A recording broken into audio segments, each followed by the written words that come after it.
waiting for a moment to leave.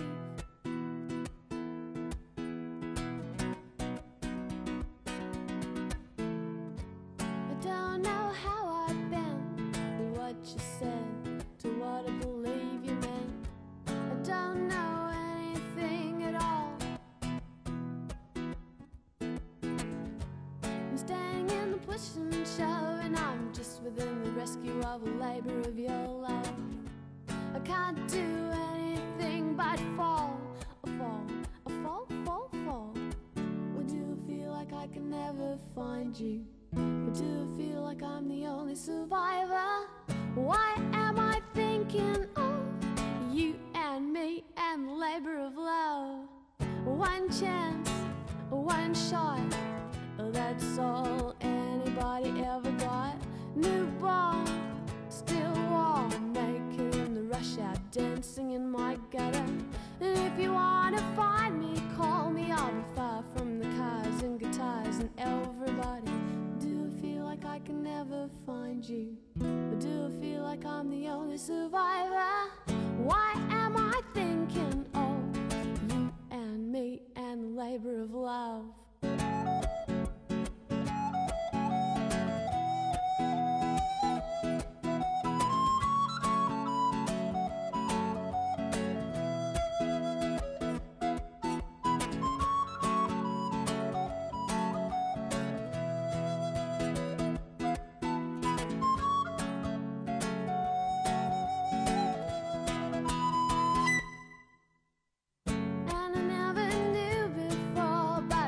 Like a child in a cold, cold war. So strong, so tough, sitting in suburbia waiting for the wind-up. And I don't wanna dance, I just wanna jump from your prison of circumstance. Why am I thinking of you and me and the labor of love? Or do I feel like I can never find you? Or do I feel like I'm the only survivor? Why am I thinking of you and me and the labor of love?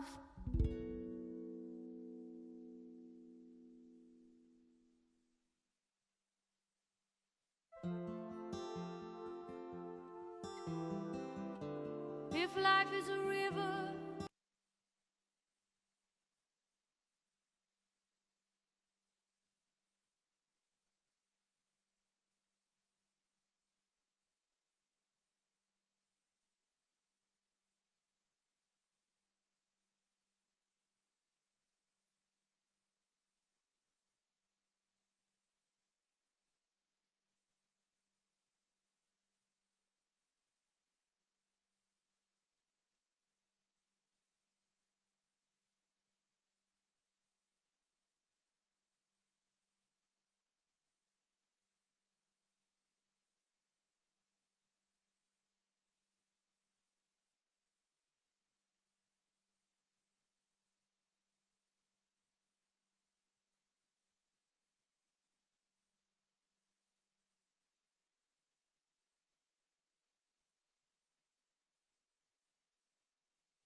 Well, good morning, ladies and gentlemen.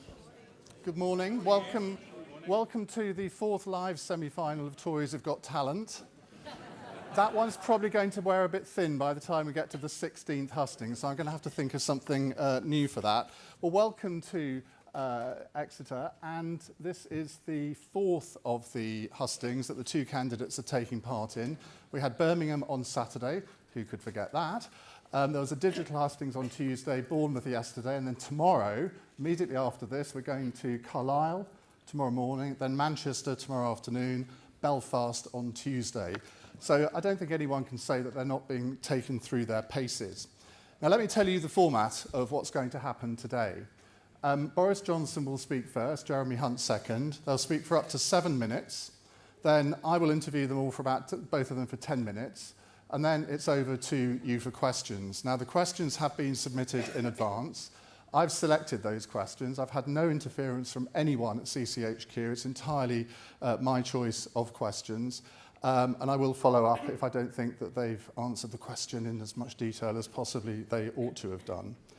The event is being streamed live on the Conservative Facebook page and Twitter feed. I think Sky News and possibly the BBC are also taking it. It's also a bit of a family affair because we have Stanley Johnson with us today. Okay. And we have Jeremy's sister and his nephews and nieces. So the reason I wanted to introduce them is to ensure that there's no booing this time. But you look a very polite audience. So we have a warm-up act before we hear from Boris Johnson. His name is Andrew Sharp. He's chairman of the Conservative Party National Convention. Please give him a warm welcome. Andrew Sharp.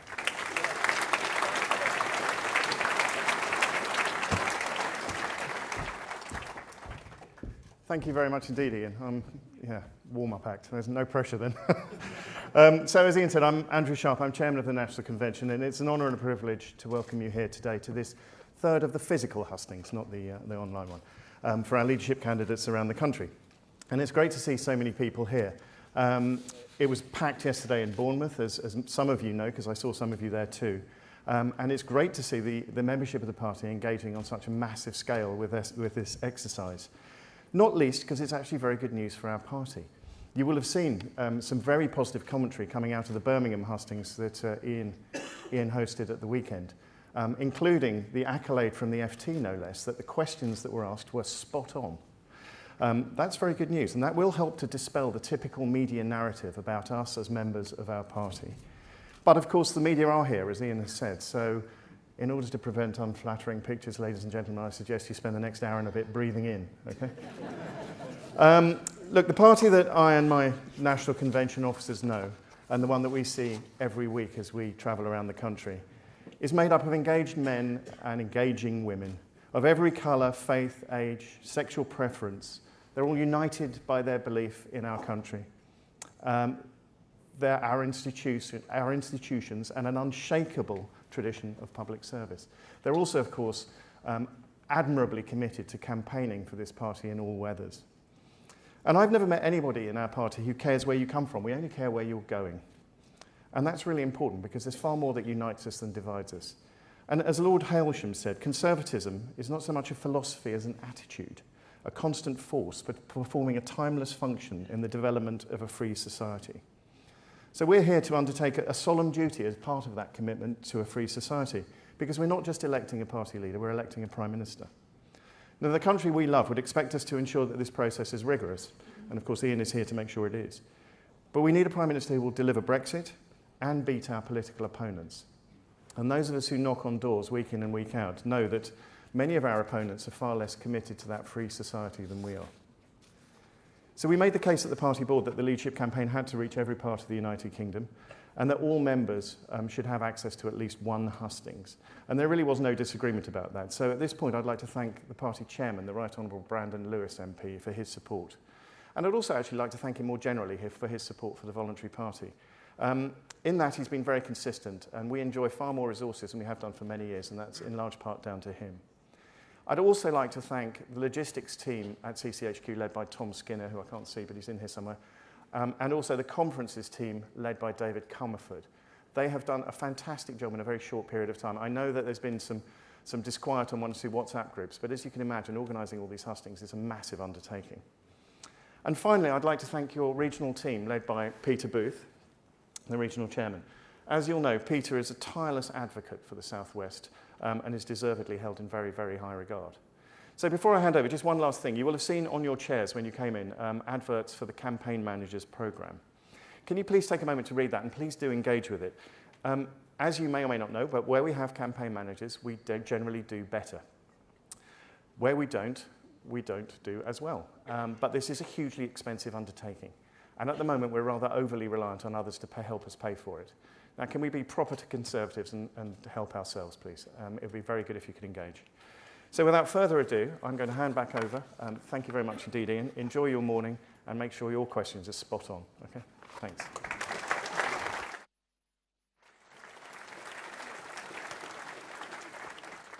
Well, ladies and gentlemen, it's time to welcome contestant number 1, Boris Johnson.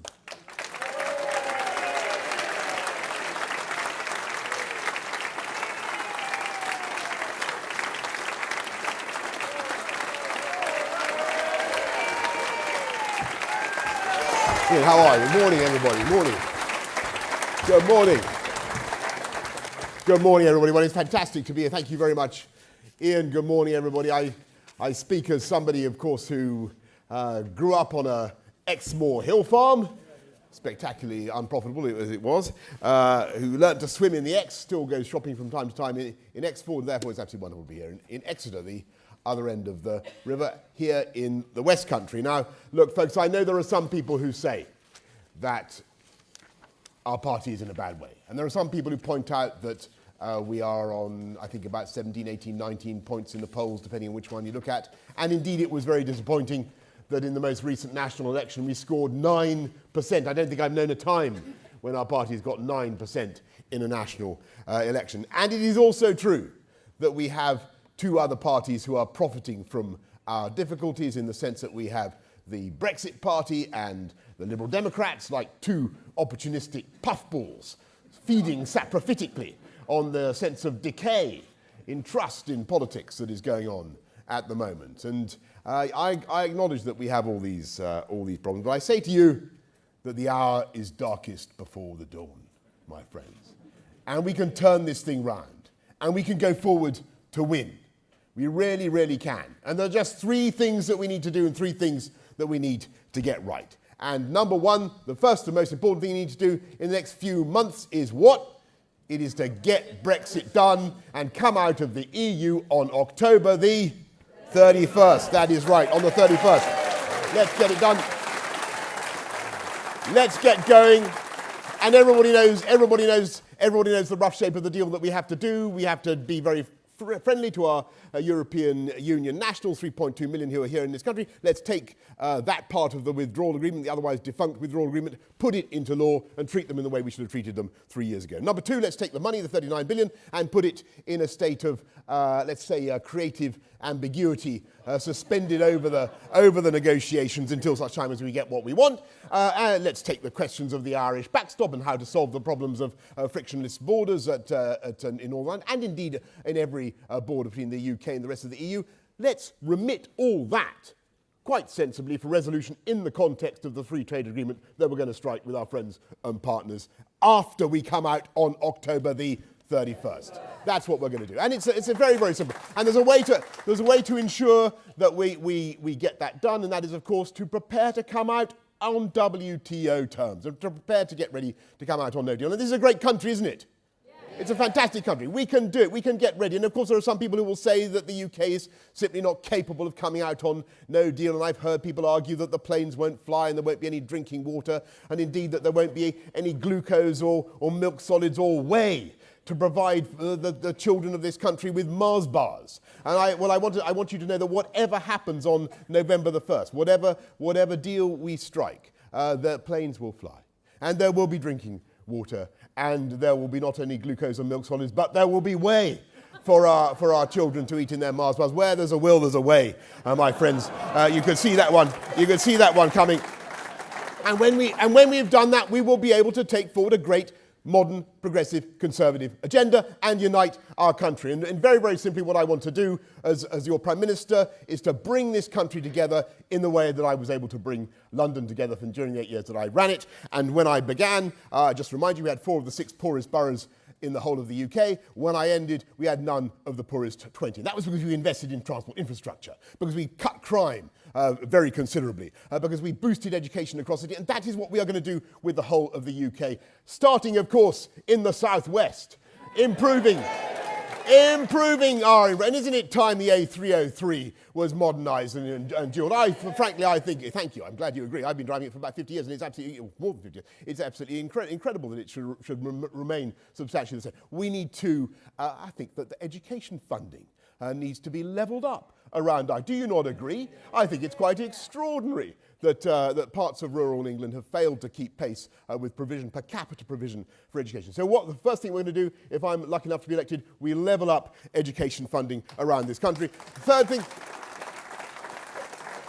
thing we need to do is, of course, to make sure that everywhere in this country has proper full fibre broadband. It is an utter disgrace that there are parts of rural Spain that have speed of light access to the internet, many parts of rural England, rural Britain, where people are staring at the revolving pizza wheel of doom, unable, no confidence, and if we get all these things done, get it done fast, then of course that will drive business investment, it will drive growth, it will drive productivity and employment. And of course, it will enable us to invest yet more through the tax revenues that we produce in fantastic public services such as the NHS, such as defence, and all the things that we care about. And that is the symmetry at the heart of our modern conservative vision. It's a very, very simple idea, and we need to get it across with a new clarity, a new power, and a new conviction. And we need to do it because there is one man who stands in the way of the progress of this country, and we all know who he is.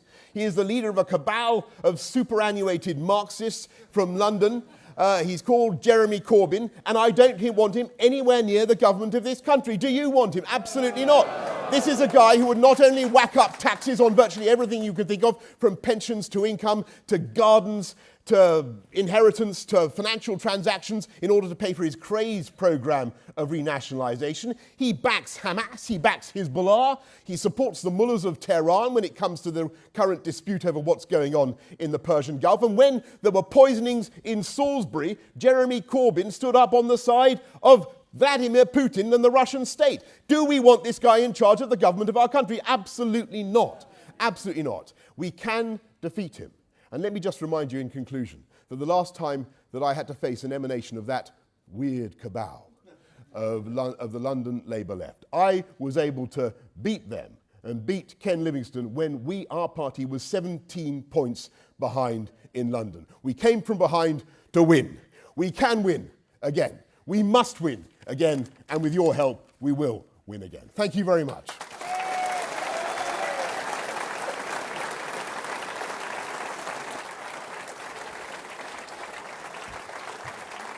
Thank you.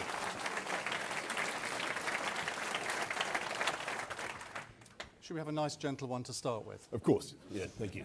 Any kind you like. A couple of hours ago, Theresa May met Vladimir Putin in Osaka. What should she have said to him? Would you like to normalise relations with Russia? Do you know, one of the saddest things that I discovered in the Foreign Office is that every British Prime Minister, every Foreign Secretary comes into office, I think in the last 10 years or so, thinking that they can have a reset, thinking that they can have a normalisation. I think it goes for Dave, it goes for every Prime Minister, thinking that they can turn things around. It certainly went for Bill Clinton, me. And what happens is they try, and Russia always lets you down. And it's so sad. I wanted things to go better in our relations with Russia, but when it comes to something like the Skripal poisonings, it's very, very difficult to find any defence or excuse for their behaviour. Using chemical weapons on the streets of a place like Salisbury is absolutely inexcusable. And I'm sure that that's what Theresa will have said to Vladimir Putin, and she's totally right. One of the things I was proudest of when I was Foreign Secretary was actually orchestrating a global response to what happened in the UK.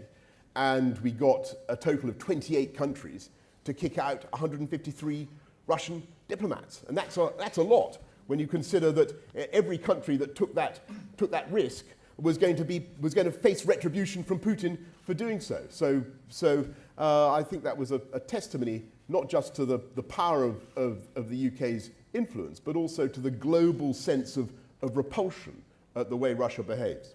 A couple of questions on Brexit. What's your message to your colleague Dominic Grieve? He says he's going to try and bring government to a halt by using arcane parliamentary procedures yet again to halt government funding for education and welfare benefits. Well, I make the same response to Dominic that who I like and admire, who's been used to be a neighbour of mine when I was in Henley. Look, I think people have different views about this question, obviously, but I think we're coming together now as a party in recognition that we are all basically staring down the barrel of electoral extinction unless we get this thing over the line.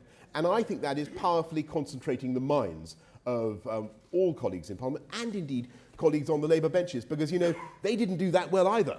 With superhuman incompetence, Jeremy Corbyn actually managed to go backwards in the recent council elections. Why? Because the public can see that Labour is also failing to help get Brexit done. And they will continue to punish both of us until we do it on October the 31st.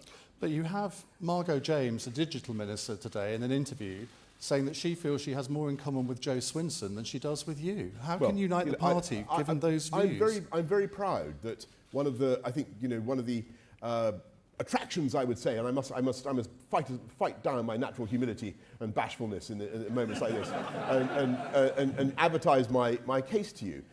I commanded a couple of weeks ago, much to the surprise of the pundits, the support of more than half of the parliamentary party. And I don't think that was what was predicted a year or so ago, Ian. You know, you follow these things incredibly closely, and I don't think people would have forecast that result. Our team now has the backing of powerful, strong Remain campaigners as well as Leavers, dozens on either side, and they're coming together because they want to get this thing done, and then they want to help deliver that modern, conservative, progressive agenda. And that's what brings us together, and Margot, of course, is part of that. Can we just clear up this proroguing Parliament thing? Because yes. Liz Truss on Newsnight on Wednesday said absolutely not, Boris Johnson will not prorogue Parliament. But you've been slightly more equivocal on that. Do you want to clear that up? Well, I think Liz is right in the sense that I don't want to prorogue Parliament. I'm not attracted to archaic Gorman-Garstian manoeuvres of any kind. That's not what I want to do. That's not the kind of politics I believe in. I want to be the Prime Minister of a great representative democracy. And I want to confide in the common sense and the maturity of our MPs to get this thing done. And that's going to be my approach. But, you know, when it comes to weird devices such as prorogation, I'm certainly not attracted. But you're still not going to rule it out. Well, as I think I said last night, there are all sorts of things that remain on the table, but it's a very big and capacious table. I'm not. Let me, just, and I think people will understand where I'm coming from. I'm not remotely attracted to that kind of device, that kind of fiat by the executive, when really we should be trusting in our MPs to their common sense to get it done. Something on the so-called nanny state, the sugar tax, which was brought in by the government. The Sun have got a story saying that Number 10 have now put in a green paper that they want milkshakes to be subject to the sugar tax. Now whether that's to stop a lot more sort of milkshaking of politicians, yes. I don't know. Do you think that's to discourage people from throwing milkshakes at politicians? I wouldn't like to say, but would you like to commit now to saving the great British milkshake? Well, look, I think we do. Look, we've got to be realistic. There is an obesity problem in this country. Speaking entirely personally, it's something we all deal with. We all have to wrestle with, and that everybody takes has their various motives. Not eating is a very good solution, by the way. But I'm very, very reluctant to impose new taxes that fall disproportionately on those on low incomes, and I think you need to think very, very carefully about whether you go down this route. A new tax on milkshakes seems to me would clobber those, particularly who can least afford it. And what we should be doing, if we want kids to lose weight, is make the streets safe, as we did in London, by the way, in case I failed to mention it, cut the murder rate by 50%, encourage kids to walk and cycle to school, which will help them to lose weight as well, and generally take more exercise and be more active. It's calories in, calories out. I think that's vastly. Would you withdraw that proposal? Preferable. I don't know whether that proposal will live long enough to get on the statute book before there is a change of administration. But we will see. Front page of the Times this morning, stamp duty slashed in Johnson no-deal budget, Javid offered Chancellor's job, gangbusters plan for economy, ban on new business red tape. Expand. Expand. I think there's already one of the difficulties I'm discovering in this situation is obviously that people want to project onto us and onto our agenda all sorts of things that they think are desirable. So you haven't offered such a Chancellor? They think are desirable, including the possibility that they should be whatever it is. They should have some job or other, and that is so you're accusing Sajid Javid of placing this? Nobody, no. But nobody has. I want to stress, nobody has been offered a job, and nor would that be. But stamp duty, would you like to see stamp duty slashed, reformed? I've said that before. I do think. Look, I mean, SDLT, stamp duty land tax, particularly in London, is causing huge problems and freezing the property market. I don't think it's got the right balance at the moment. And I'm on record of saying that many times. But our priority as an incoming government will be to lift the burden on the poorest and neediest in society. I just remind you what we did in London, where we massively expanded the living wage, which was a really good thing, and was a policy that was nicked by George Osborne in an act of theft I wholly condone, and turned into a national policy, which I think we Conservatives should be very proud of. We put millions of pounds into the pockets of poorer families across this country, and that is the right thing to do. Did you really call the French turds? Well, I have no recollection of this this comment, but I notice that it is it's not very well sourced, this story, but anyway. Well, it seems to have come from the Foreign Office. What do you read into that? Bien je jamais, as we say in French. I think. Look, the serious question that perhaps underlying all this, and perhaps what everyone will want to know is, can I get a fantastic deal from our country, from our French friends? Can we go forwards in a collegiate, friendly way? And yes, of course we can. And I just remind you what we did with the French after the Skripal poisonings. They were fantastic. We will do a great deal with the French, with the Germans, with all our European friends and partners, and then we'll take this thing forward. And I think if I had a criticism of the what's happened in the last 3 years, we've both been too defeatist in our approach to negotiations. I don't know whether you agree with that. We've been too supine, and we haven't really stood up. But also, and this is a very important point, we haven't been sufficiently pro-European with a capital E, as it were, and setting out what we want from the new partnership and the new rate. This is a big opportunity for us, and we want to talk again about bilateral relations. And it's a sad fact that the teaching of French and German in our schools has massively declined in the 45 years of our EU membership, massively.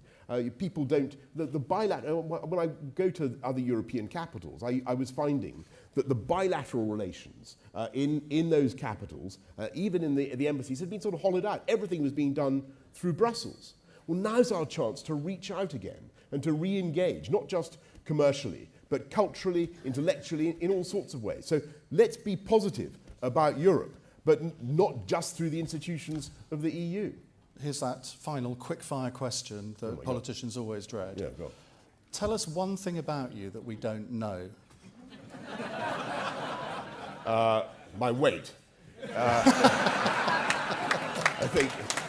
I think the last time I looked, it's gone up again. To what? I think I'm about 15 and a half again. 15 stone 6. And what were you? I was 16 and a half, so I've made progress. But so that which is the answer to the milkshake question, by the way. Right, let's move on to... Was that it? Thank God for that. That is it. Let's move on to questions from the audience. I'm going to say who we want first, but I'm also going to say who we want second, so they can indicate for the microphone. So the second question will be from Annika Friedland. And the first question from Peter Booth. Where is Peter? Yeah. Over here. Good morning, Boris, and sir. welcome home to the Great Southwest. Peter Great Booth, Southwest, yes. Southwest Regional Chairman. At the end of this leadership contest, our new leader has to weave our party together into a cloth made of 50 shades of blue. Are you the person to do that? Well, I think I am. I really do. Thank you, Peter. And listen, just thank you to everybody in the voluntary party and the professional party who worked so hard to make a success of conservatism in spite of the challenge that we in Westminster present to you. And I've got to hold up my hands. We haven't made life easy for conservative activists, and I want to turn that round. I want to turn that round. And I think actually even at Westminster, particularly at Westminster, there is a deep yearning now for us to come together and get this thing done. I really think people have had enough of the division. They can see where the threat is, and they can now see where the opportunity is. I mean, the threat is clear. It's the Brexit Party and the Lib Dems both taking advantage of our failure to get this thing done. And the opportunity is also clear. I've never in my lifetime have I known such an ideologically hopeless opponent in Jeremy Corbyn. His mystic appeal simply defeats me. I don't understand it, and it obviously defeats many sections of the UK electorate as well, because he is not prospering. We need to capitalise on that. We need to unite our party, unite our country, and take forward a modern conservative agenda. That's what we're going to do. After Annika, we'll go to Fiona Goldsmith. Where is Annika? Oh, right down the front. If Fiona, you can signal where you are for the microphone next time, please. Good morning, Boris. Good morning. Sorry. Since Iran, with whom we have the nuclear treaty, is the originator and sponsor of Hezbollah a terrorist organization, can we trust Iran to allow us full inspection of all uranium-producing plants in Iran? If so, have sufficient inspections been allowed? Thank you so much. Well, that's a brilliant question, and I think the reality is that according to the International Atomic Energy Agency, the Iranians are currently compliant with the JCPOA. I mean, they are currently what they are with their centrifuges and yes, they're pushing at the margins, but they are still technically compliant. But yesterday was the day that they were supposed to have gone over their enrichment limit. That does not mean that they are to be trusted. And we need to be very, very vigilant about Iran and about that government because they are bent on all sorts of mischief in the region. And actually, I think one of the areas where Donald Trump talks sense, and there are several, by the way. There are many areas where I think it is right for us to work both with the Americans and with our European friends to constrain Iran in the region, but also, and I think, and I make this point, think about the Iranian population and think about their long-term future. This is a young population. It's a dynamic population. There are high rates of female literacy, high rates of education. They're very tech savvy. They actually want to engage with us. And we should find ways of getting behind, getting over the mullah's grip on their society and engaging with young people in Iran. That is the future. And if we can do that, I'm much more optimistic about relations. But for the time being, we have to be incredibly vigilant, and both about Iran's nuclear ambitions, but also about what they're doing to support Hezbollah and many other causes of insecurity in the region, not least terrorism. Is there any question there that if they do breach this limit, which they said they were going to do yesterday, that we will then firmly side with the Americans? Of course. If we determine that they are in breach of the JCPOA, then clearly the Joint Collective Points of Agreement on Iran's nuclear program, then clearly that falls away, and I'm afraid that American skepticism will have been vindicated, and we will have to draw the consequences. I think that would be very sad for Iran. I would urge them not to go down that track. I would urge them to continue to show restraint. That's the sensible thing. Okay. Fiona Goldsmith, and then Mike Allen after that. Where's Fiona?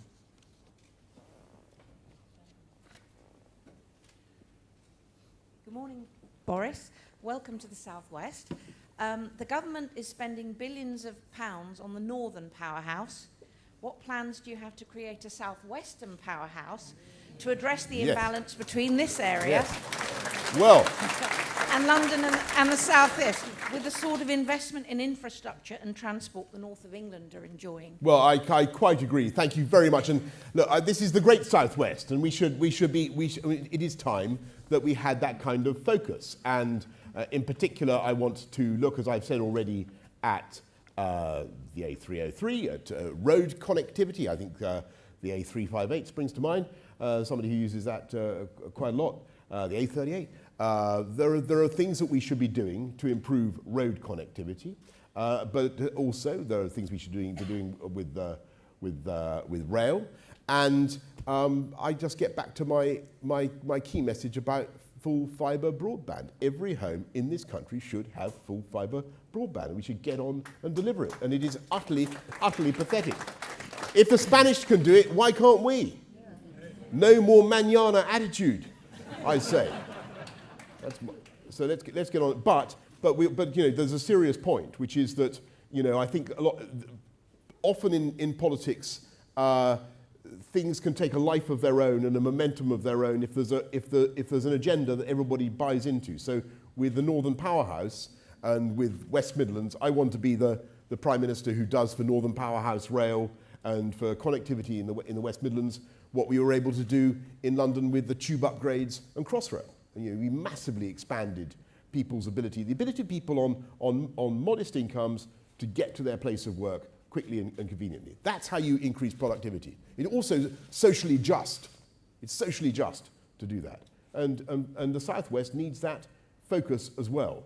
And so I think the Great Southwest Programme that is being elaborated now is one that we should develop further and support very actively indeed. Yeah. Okay. Mike Allen is next, and following him, Amanda Benham. Mike. Good morning, sir. Will you restore ownership of cottage hospitals to the local communities because it's the volunteers who paid for them? And will you ensure that the CCGs and the councils locally rural-proof their health and care policies?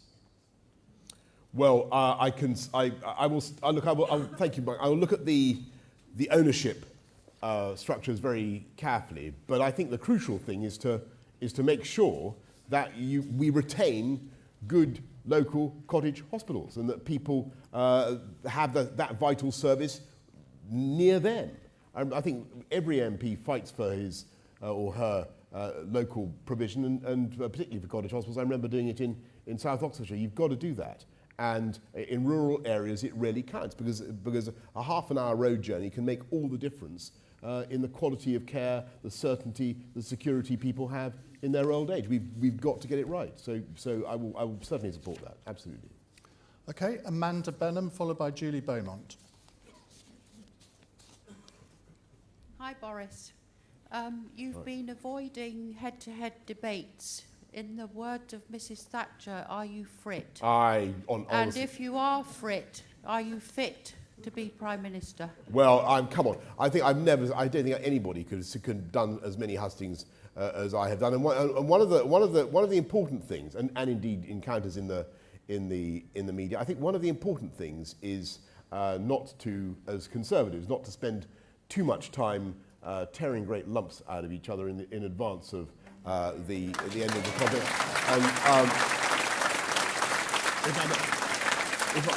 And my policies and so on have received a huge amount of scrutiny. What I will say is Ronald Reagan's 11th commandment: "Thou shalt not speak ill of a fellow conservative." That's my general approach to life. But you are only doing 2 head-to-heads with Jeremy Hunt. Only? Well, 2 in a 6 or 7 week campaign. That doesn't strike me as very many. Here I am talking to the people in the southwest who are, after all, the electorate, and by your own admission, I'm doing at least 2 head-to-head debates, which I think is probably more than enough to glut the appetite of the electorate. I mean, I think people. I've done loads of debates in my time, loads and loads. And I remember I did oodles with Ken Livingstone in particular, and it went on night after night. And in the end, we discovered that people were literally switching off. I mean, maybe there's a growing appetite for this stuff, and you know, they want to screen it prime time. I think people have heard quite a lot already. They're going to hear quite a lot more, and they're going to hear lots of debates, lots of hustings, and be able to make up their minds. Right, Julie Beaumont, followed by Sally Stevens. Morning, Boris. Morning. Please can you tell me what your policy is on tackling illegal immigration? Illegal immigration. Well, when it's illegal, people should face the consequences of what they do in law, and we should be catching them, and I'm afraid we should be sending them back. That is the way to do it. I don't wish to sound inhumane, because I'm generally quite pro-immigration by talented people, and always have been. But if they're breaking the law, then clearly that is another matter. And I think as a country we've spent a long time where we've allowed a lot of very, very experienced and clever lawyers to interrupt the process of return. So that it becomes very, very difficult to send people back to whence they came, with the result that more people come, and it's a very serious, very, very serious problem. So my general approach would be tough on illegal, but making sure that we remain an open economy to talent. And I must be very clear about that. I don't want to slam the gates of Britain to everybody, and I speak as somebody whose great-grandfather, I don't know, you might see my father there in the front row. My great-grandfather came here in fear of his life from Turkey, and you know, if Britain hadn't then been an open and welcoming country, well, I don't know, he would have probably been assassinated slightly earlier than he was. So you know. What about people who aren't necessarily highly talented? Because we know that a lot in the rural economy relies a lot on immigrant labour, seasonal labour. That's right, and that's why you need an Australian-style points-based system to sort it out. What you need is there is no doubt. Our economy is a fantastic, diverse, growing economy. And there are if you look at the rural sector, there are unquestionably farming communities that do need seasonal labour. And it's gone on for decades, if not for centuries. And I remember on our farm in Somerset, there would be people who came over from... say again? Withypool, that's right, not from Withypool. They didn't come just from Withypool. They came from France or from Switzerland or wherever on a seasonal basis, and that's entirely right. And you should do it according to the needs of the economy. You should do it according to the needs of the sector. And I think what has gone wrong with the current approach is there's been no control at all. And nobody's known on what basis people were coming in. And they were able to come with no jobs to go to and no sense that their particular skill was actually required by the UK economy. So once you have control of your immigration system and you have a points-based approach, I think the most important thing you then have is democratic consent for what is going on. And that was in very large measure what the Brexit vote was all about. People just didn't feel they were being consulted, or they didn't feel that their elected politicians were in charge. Well, now we're going to be in charge, and we'll have a system that actually reflects the needs of the UK economy. And you know, we don't just have people coming in without jobs to go to. You're quite liberal on immigration, though, generally, aren't you? I am. And I saw on Twitter, so it must be true, the other day, the other day that when you were Foreign Secretary, you met a lot of European ambassadors, and you said to them that actually you didn't have a particular problem with freedom of movement. No, that's completely untrue. That was not true. I remember that was a breakfast briefing that I did with them, and they produced a wholly distorted account of what I had said. I think a fallacious account. I do think freedom of movement does not work because it is, there's no control. You have, you know, what's the population of the EU? 580 million people who are technically allowed to come and go as they please, to treat the UK as it were as their own country. And I just don't think that was working for us anymore. We need to have a system. Yes, we can be open. Yes, we can be generous. Yes, we can be welcoming of talent. But it needs to be democratically controlled. And that's what we're offering, and that's the way forward. Right, Sally Stevens, followed by Steve Smith. Which failings as a minister can you learn from the most as PM? Well, boy, I think I mentioned my disappointment over Skripal, and I mean I think that probably is the single thing I remember. I really thought that it was possible to eyeball the Russians and to get a new relationship, and I was very optimistic. I went to Moscow, actually in defiance of a lot of advice. I tried to build a new friendship and a new partnership, and it just isn't there. There's, you know, all this stuff that Putin comes up with about, you know, liberalism is over. He's wrong. He's totally wrong. Our values, freedom, democracy, the rule of law, free speech, those things are imperishable, and they will succeed. And I just thought, I believed that so strongly that I thought it must be obvious to the Russians. And in the end, it wasn't. And we're just going to have to wait and recognize that, again, as with Iran, you know, Putin is not Russia. There's a young generation of Russians who are going to want to listen to a new message and who are going to want to engage in a different way. And that's where we should be focusing. That's where British diplomacy should be focusing as well. Is it possible to be idealistic in terms of foreign policy? Or were you constantly confronted by harsh realities? No, I think it's not only possible, it's absolutely essential. People in this country have no idea how much we are loved and valued around the world for what we do and for our values. So there are people, even if they're not in power, there are people in politics around the world who look to the UK, who listen to what we have to say, whether it's about female education or about human rights or free speech, and think, well, at least somebody's sticking up for these things. Somebody understands what I'm campaigning for and what I believe in. And it is incredibly important that we do it. So, and you know, and I know that people say we shouldn't be spending so much on overseas aid, and you know, a controversy you haven't even asked about, but I'll wade into. Yeah, I think that some of it probably could be much better spent, and I'd like to see it spent delivering British political commercial objectives, but it delivers massive results around the world, and we should be very proud of the good the UK does. And I think it would be a very sad day if we were to be seen to retreat from our global engagement. And that is not what Brexit is about, is it? No. Brexit is about producing a global Britain and not a narrow, what's the word, introverted approach to life. That won't work. Since you waded into that, just very quickly, 0.7% on international aid, you're committed to retaining that? I am. I will defend that if and only if we use that funding to promote our commercial, diplomatic and political objectives as well. And that seems to be only reasonable. Other countries do that.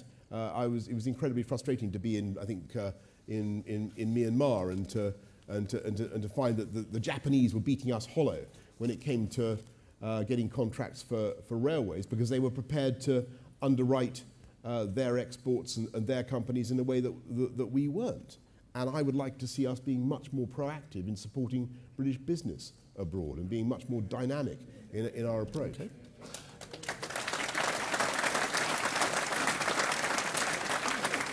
We've got 10 minutes left, and I've got 5 questions here, so let's see if we can do 2 minutes a question. Steve Smith, followed by David Kerr. Do you want me to pad it out to 2 minutes, or do you want me to... we could have some more questions if you want. We could. Let's see if we can get through. All right. Morning, Boris. How will you run your government? Sofas or boardroom? It will be a team. And it will be a very widely drawn team. I don't know whether it will meet in it doesn't matter where it meets, but there is as I say, a big constellation of talent available now in the Conservative Party. I don't think I've ever known a time when the Tory Party had so many brilliant men and women in Parliament. We will draw from all sections of the party to take us forward. And I would remind you the way I ran City Hall, it was with a fantastic team of deputy mayors, many of whom were women, of course, and I believe passionately in advancing that agenda as well. Would you commit to 50% of your cabinet being made The difficulty with that, Ian, is that we don't have 50% representation of women in the Conservative parliamentary group, and I think that would be invidious at the moment. All right, well, what about the 30% as it is in the parliamentary party? Well, I think it would, I'm not going to give some quota at the moment, but we should definitely be advancing the interests of women in Parliament and in government. And if you want to look at how I do it, look at my team in City Hall, because it was virtually a sort of feminocracy. It worked, and it worked well. But is your instinct, though, I mean, you're quite an informal person, is your instinct to sit someone down on a sofa or sit across the cabinet table from them and be a bit more formal? I think this is the most trivial question I've been asked for. I think...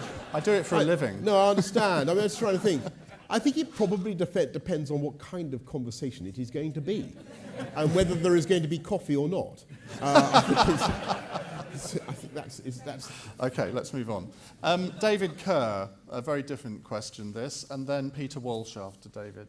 Morning, Boris. Morning. I think you might have partly answered this question already, but given the large amount of working people using food banks, would you divert overseas aid budget or part of it to help them? Well, I understand people's strong feeling about this. I think people who help run food banks are wonderful. When I was running London, I helped set up loads of food banks, and they're fantastic things. And the answer is, of course, to make sure that people on lower incomes get more in their packets, their pay packets every week. And that's why I championed the living wage and expanded it so much. The country as a whole, particularly people on low incomes, need a pay rise. We're totally honest with you. We need higher pay, not higher taxes.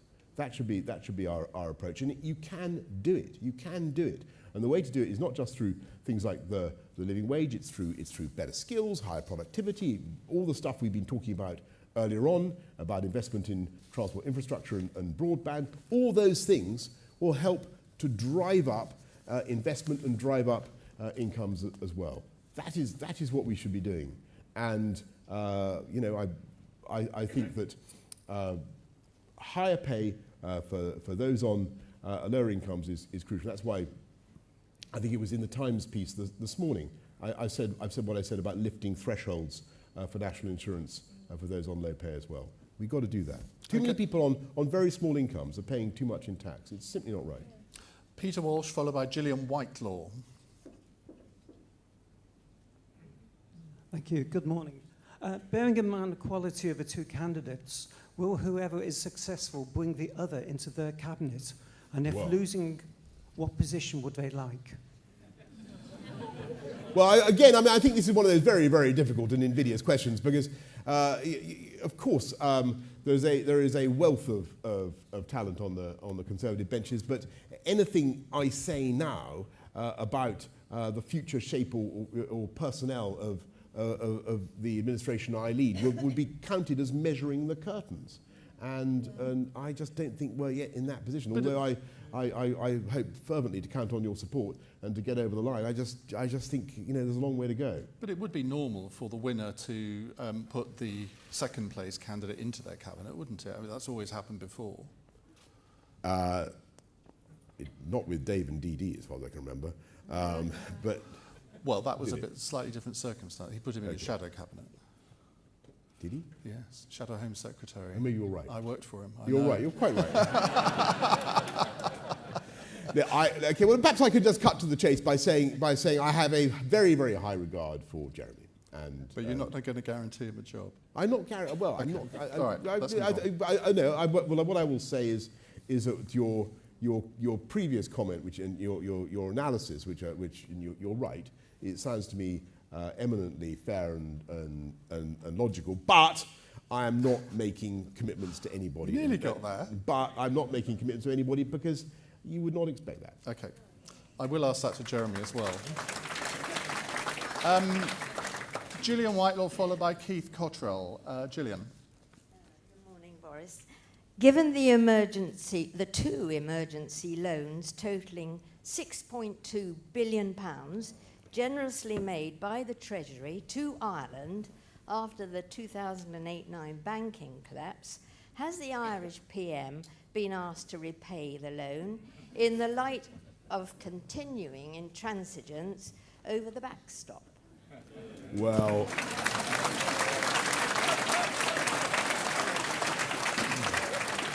I don't believe that that issue has been raised.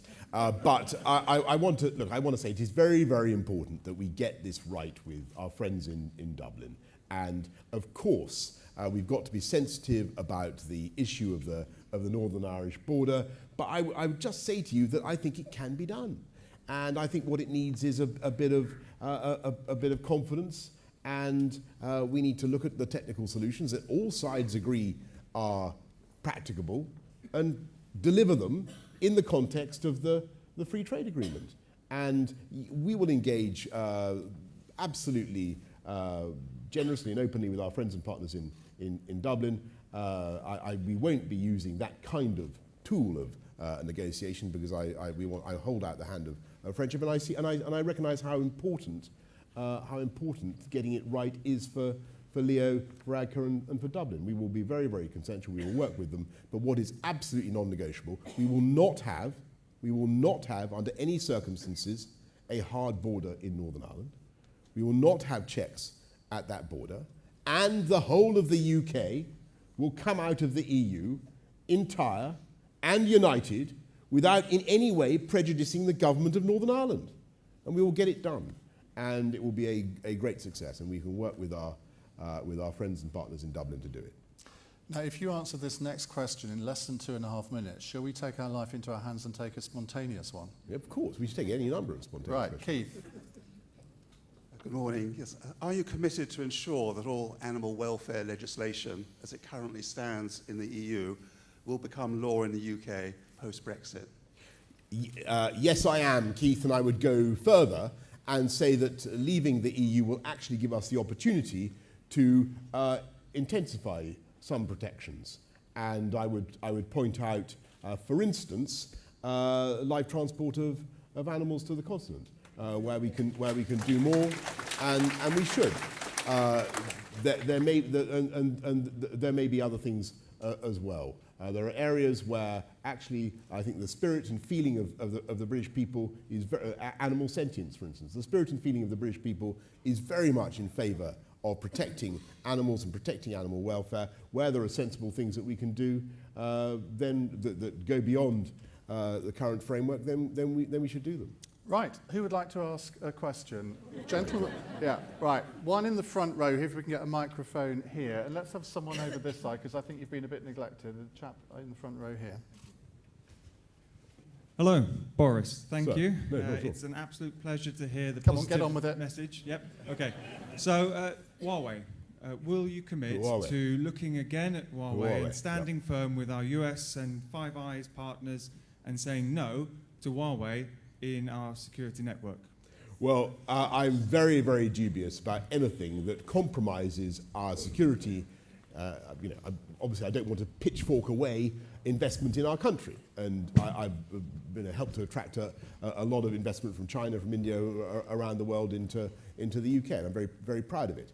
But you can't, and it may even be that there are useful things that can be done in infrastructure. The Chinese, as you know, are heavily committed to Hinkley. You know, we've done that.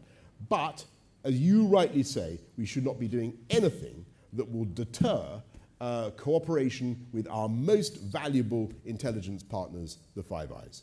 That's where, and I really saw this as Foreign Secretary, but with responsibility for the agencies. You know, this is an unbelievable relationship. We cannot afford to put it at risk. Right, final question over here.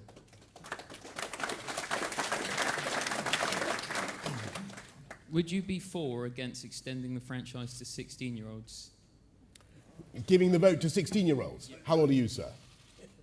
17. 17, right, okay, right. Well, you've only got a year. You've only got a year, but you're allowed to vote in this thing, aren't you? Can you? Yes. Yeah, well, there you go. I think. I don't know what the rules are. Can you vote in this? Can you vote in this? Fantastic. Okay, well, I'm not. Okay, well, look, I mean, that's a start. That seems to me. That, you know, there are a lot of people who can't vote in this contest who would like to vote in this contest. So congratulations on that, on your foresight in becoming a member of our party at this crucial time. And let's encourage many more people to join, by the way, because it's a great party and a great time to join. But I tell you what, I'm not that attracted to reducing the age of the franchise, just because I want people to value their votes, and I think that, you know, 18 years, you know, we don't get enough 18 to 24-year-olds voting, let alone 16-year-olds voting. I'd like to see the 18 to 24-year-olds really using their vote before we lower the franchise downwards. Let's value our franchise first, and let's encourage people out to the polls whenever they come. And in case I forgot to mention it earlier, they're not going to come anytime soon if I'm lucky enough to be successful. We don't want an early election. What we want to do, we want to get Brexit done by October the 31st. We want to unite our party, unite under a fantastic, progressive, modern, conservative agenda, and then, in due course, in the fullness and richness of time, we are going to wallop Jeremy Corbyn for 6. That's what we're going to do.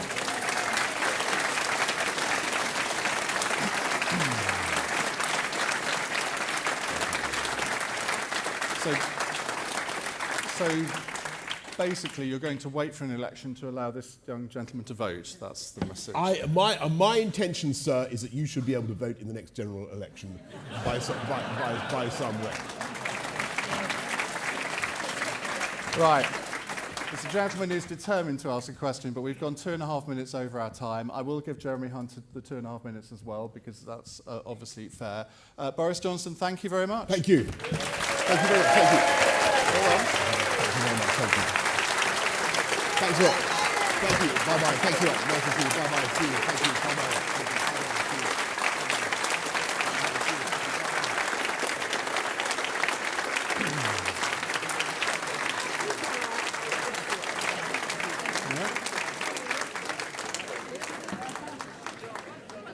We'll just have a couple of minutes before we reset things, and then we'll come back. But don't rush to the loo, because it will only be 2 minutes.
What's your surname?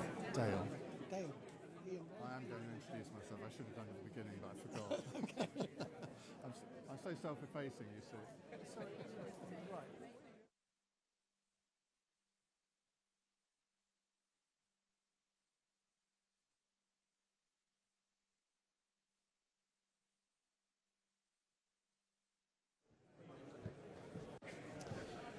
Right, ladies and gentlemen, if you could resume your seats, please. We're about to get underway again.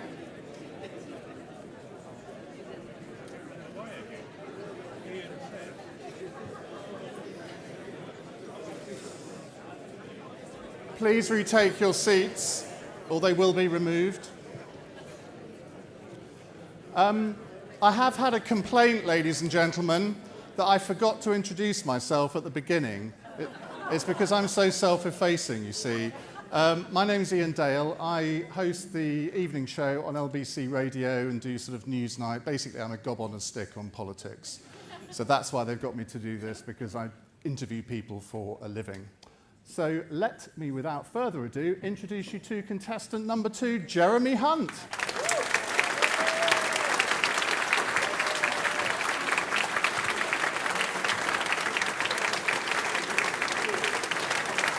Come on your feet. Thank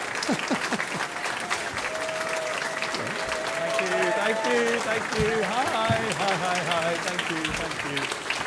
Right. Ian. Good afternoon, ladies and gentlemen. It's great to be in Devon. I lived here for 2 years when my dad was posted with the Navy to Dartmouth. And you Devonians can answer a question that has been troubling me for my whole life, which is, if you come and live here for 2 years, do you count as a local or as a grockle? Put up your hands if it's a local. Well, as a very happy grockle, we had 2 wonderful years. In fact, I'm with my sister who's here today, and we had a fantastic time here. And this is really one of the best places in the country with the coast, Dartmoor, Exmoor. You've got everything, and it's wonderful to be here. And friends, we are in a very serious situation for our country. If we get things wrong, there will be no Conservative government, no Brexit, no Conservative Party even. But get things right, and we can deliver Brexit, unite our party, unleash the incredible potential of our country, and send Corbyn packing.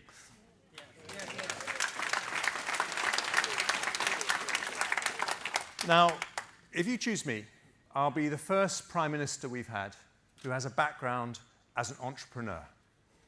How many people here set up their own business? Just put up your hand if you... That's why we know this is a Conservative event, don't we? That is the lifeblood of our party. And what is it that entrepreneurs do? Every day we negotiate. And what are the golden rules of negotiation? First of all, you have to be prepared to walk away if you can't get the deal you want. And secondly, you have to figure out what the other guys are going to do. And at the moment, unfortunately, we've got Parliament trying to block no deal and a no deal Brexit as an option. So the quickest way to leave the European Union is to send someone to Brussels who can negotiate a deal that can get through Parliament. And that's what I'm going to do, because as Foreign Secretary, when I go around the world, people look at me and they say, "You're one of the oldest democracies in the world. Are you really going to do this Brexit thing?" And I say to them, yes, we are, because in this country, people tell politicians what to do, and it's not politicians telling people what to do, and that's why we're going to deliver Brexit and make it a huge success. And then when we do, like many people here, as someone who set up their own show, I want to fire up the British economy. You know, we could be the fastest growing, most pro-enterprise, pro-business, high-tech economy in Europe or even the world. And I want to do that by taking our top universities, and you've got Bristol, Exeter, Plymouth, fantastic universities, our technology entrepreneurs, and turning us into the world's next Silicon Valley. And why do I want to do that? Because right at this moment in our history, I want to park an economic jumbo jet on Europe's doorstep so that in those trade negotiations, they need us every bit as much as we need them.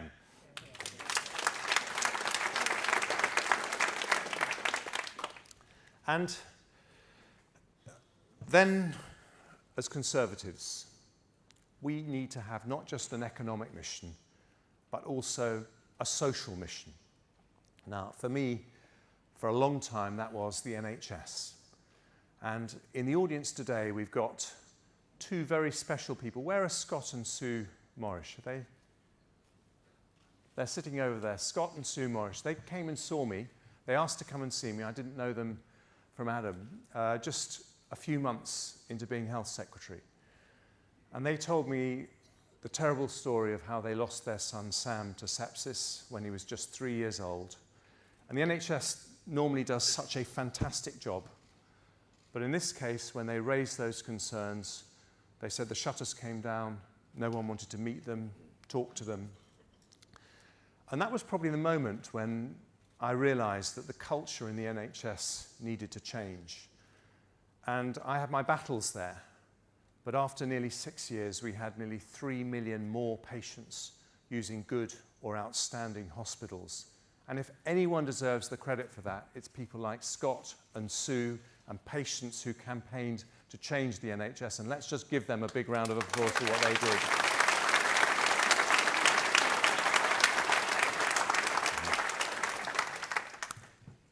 But you know, in the end, politics is about winning elections. And I'd be the first Prime Minister in half a century who has won a marginal seat. I know what it's like to knock on every single door, need every single vote. I'm looking at every single vote right now. I love you all. And I want to make two promises.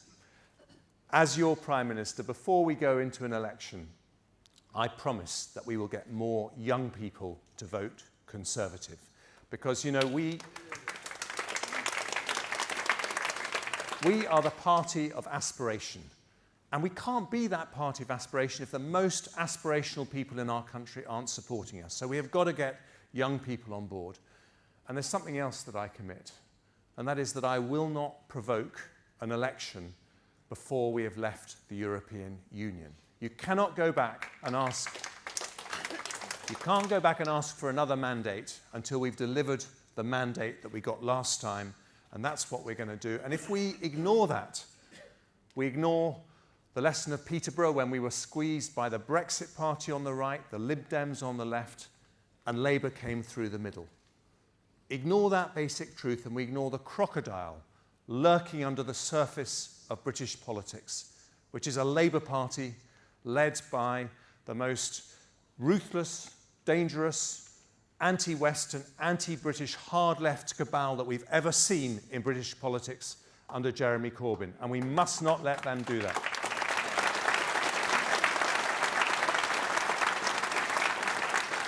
So, faced with a hard-left populist like Jeremy Corbyn, we could choose our own populist. Or we could do better. We could choose our own Jeremy. And this Jeremy is going to win the argument for enterprise, aspiration, for true social justice. Not so much social justice for the people in this room. Most of us have done okay in our lives. But social justice for young people desperate to find a decently paid job, for families desperate to buy a home, for older people who just want to live out their days in dignity and respect. That is who the Conservative Party is for. We're going to deliver Brexit, unleash our potential, look after those people. Let me show you how. Thank you. Yeah.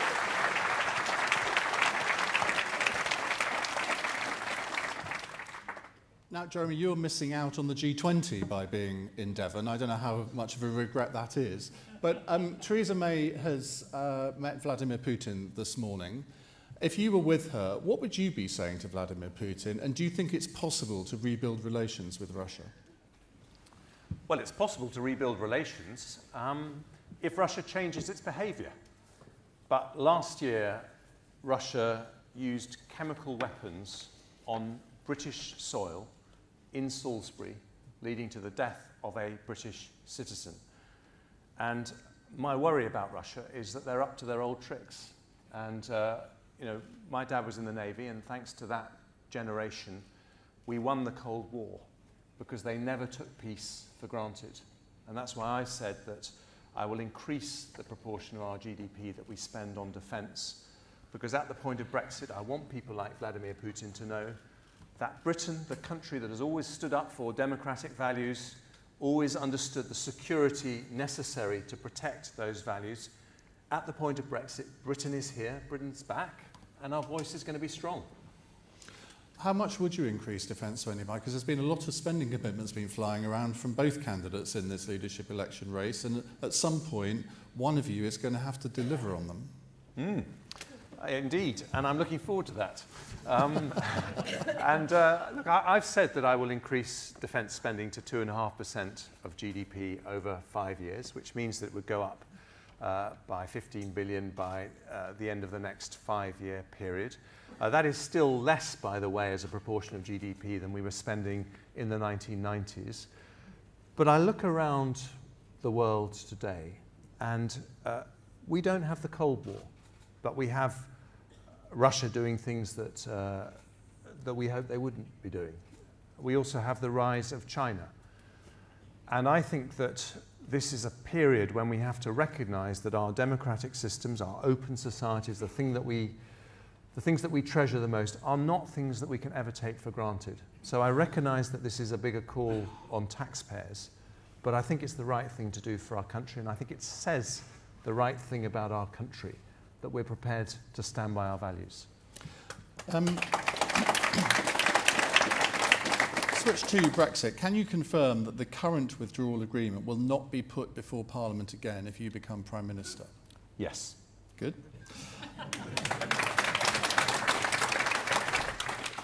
I like answers like that because we can get more questions in then. If October the 31st isn't your absolute deadline for leaving the EU, what is? You say it doesn't matter if it's delayed by a few days or a week or so, but how many weeks? Look, Boris and my position on this is not actually very different. We both want to get out by the 31st of October. I have said that if there's a deal in sight and we're still getting it through Parliament in the week running up to the 31st of October, and we haven't quite got the bill through Parliament, but we have a deal, then I'm not going to rip the whole thing up and leave, because I think a deal would be better for businesses, it would be better for the union, and so, you know, I would like to get a deal if we could. But if we get to the beginning of October and we don't have a deal in sight, something that can get through the House of Commons, so it's not going to have the backstoppers as it stands now, providing Parliament hasn't taken it off the table, I'll be out, because we have to implement that democratic mandate.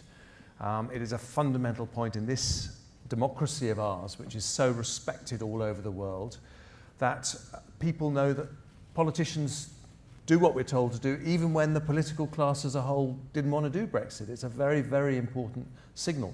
So I would absolutely be prepared to leave without a deal if there isn't one in sight, and I think we'll know that pretty soon. But what does that mean, though? Because if you don't commit, as Boris Johnson has, to the 31st of October as a hard deadline, people suspect that you might be prepared to go to November the 30th, December the 31st, and kick the can down the road in the same way that it has been kicked down the road over the past 3 years.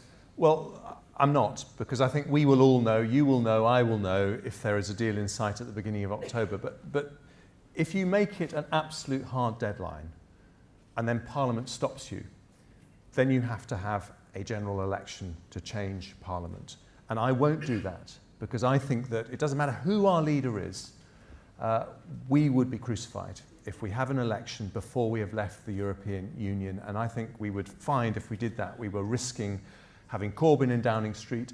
And you know, if you have Corbyn in Downing Street, the one thing that is never going to happen is Brexit, because the Labour Party will never allow Corbyn to leave the European Union. And I'm here because, as a Democrat, I want to deliver Brexit. I know we can't do anything else in our country until we have resolved the Brexit issue. And as a negotiator, someone who can do deals, I think I'm the best place to deliver that deal, bring it home, and allow us to get on with all those other brilliant things that we want to do for the country.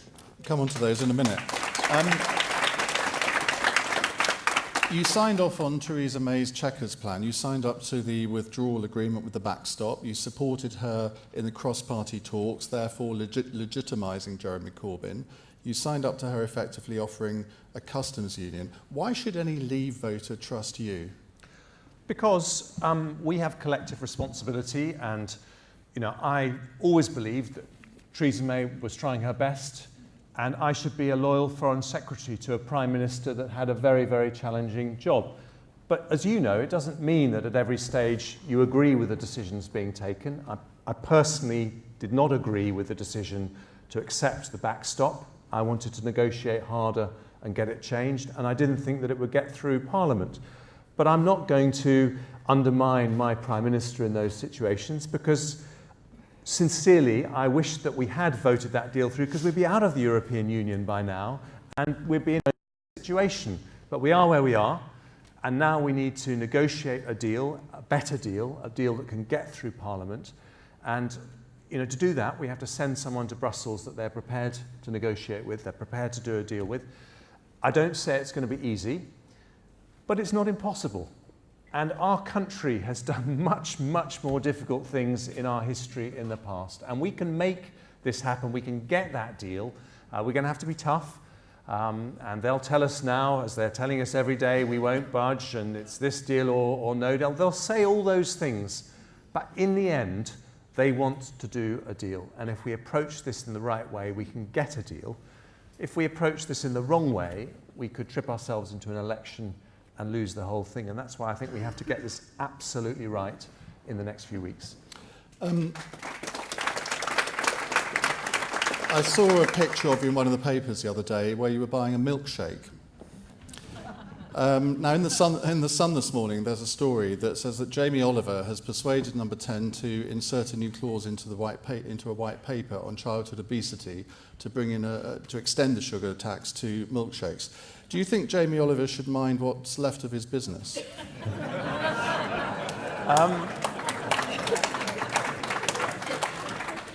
Well, I'm going to tell you a secret. I was health secretary for 6 years. No, that wasn't. I'm coming on to it now. Also, I was an entrepreneur. Did you know that? Was another secret. Yeah. But you weren't the son of a bus driver.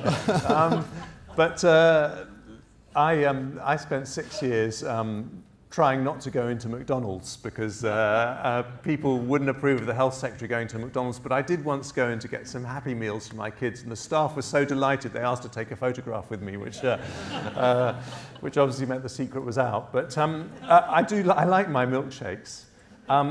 The way to solve this problem, we do need to tackle our obesity crisis. We have the second worst obesity levels in Europe, and it is something that disproportionately affects people from poorer families.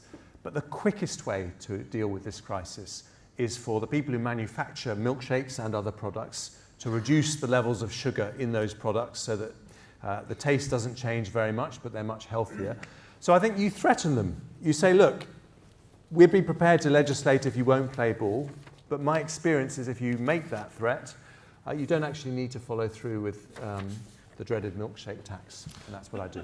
Final question from me. I said I would ask you this on Saturday, but didn't, so here goes. How important is character in people making their decisions as to who to vote for in this contest? Are politicians' private lives up for grabs?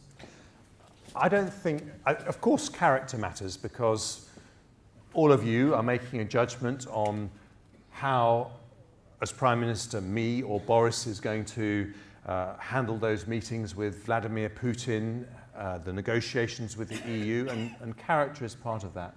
But private life should not be part of that, because we all have things in our private life, things that we did 20 years ago that we wouldn't want our mum and dad to find out about. I've got lots, and I'm not going to tell you, Ian, sorry.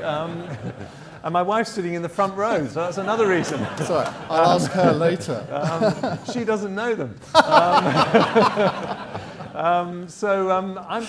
I think when we are in a constitutional crisis, frankly, the biggest constitutional crisis of my lifetime, it demeans that competition if we start having huge discussions about people's private lives. And I think we should stick to the issues facing the country.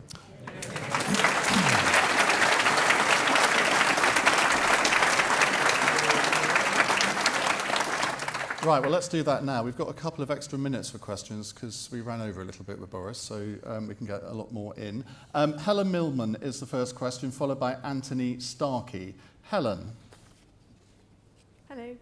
You talked about being the party of aspiration. Would you abolish inheritance tax and capital gains tax? Well, just say yes. I'd like to abolish... Go on, will you vote for me if I say yes? Look, I would like to reduce lots of taxes. And, inheritance tax is one of the most unfair taxes because people have worked hard all their lives, they've saved up. And one of the reasons you save up is to pass things on to your children. And so, as Conservatives, we worry that inheritance tax discourages people from saving and doing the right thing. But what I would say is that my priority when it comes to tax cuts are the things that are going to fire up our economy. So I've said I will do a very, very radical cut to corporation tax to the levels they have in the Republic of Ireland, down to 12.5%. That's much less of a vote winner than an inheritance tax cut. I accept that, but our economy is growing at 1.5% a year. In America, it's going at 3% a year. If we could boost our growth rate, just as Trump has done with his business tax cuts, if we got it up to American levels, that alone would be an extra £20 billion to spend on tax cuts, maybe an inheritance tax cut, or money for our public services like the NHS or the social care system. So the focus, I think, of a Conservative government has to start by firing up the economy, and then you can start to tackle all those other things. What do you feel in your gut is the most unfair tax that people have to pay in this country? Well, I think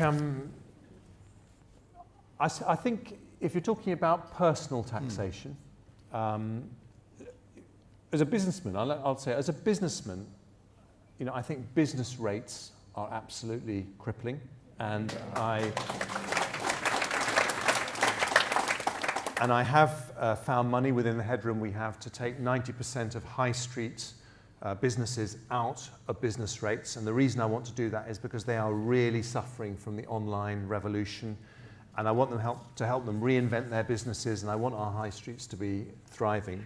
But on a personal level, and this is not a commitment to something I would do right away because we don't have the money to do this right away, but it's something that I would like to do in due course. I think that everyone in this country should be able to earn £1,000 a month without paying any tax or national insurance. I think that as Conservatives, we should understand that life is very expensive now. The rent is very, very expensive in our cities, and we should support people just starting out by reducing that tax on the lowest paid. So that would effectively bring the national insurance level up to the personal tax threshold? Correct. Right.